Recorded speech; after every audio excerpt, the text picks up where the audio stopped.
Dik li llum li ħafna jafuha bħala l-Ponta ta' Bigi, storikament kienet magħrufa bħala il-Ponta tas-Salvatur.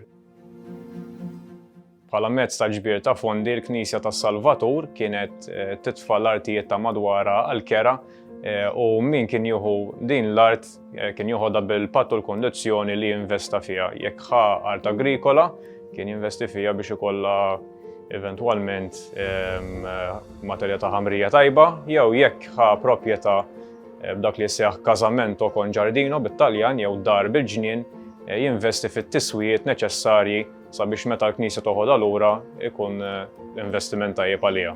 Prattika komuni kienet min kien jgħix fl-ibliet u kellu biex iħallas kien jinvesti f'proprjetà fil-kampanja jew fil-każ tal-Kalkara fil-kampanja u viċin il-baħar.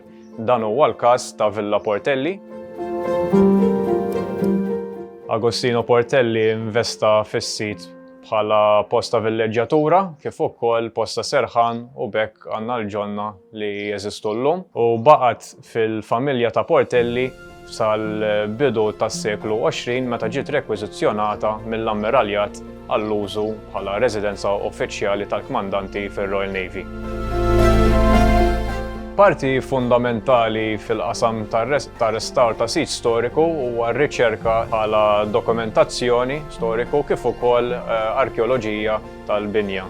Din tgħinna nidentifikaw l-interventi li saru matul iż-żminijiet kif ukoll il-personalitajiet li jgħixu f'din il-proprjetà.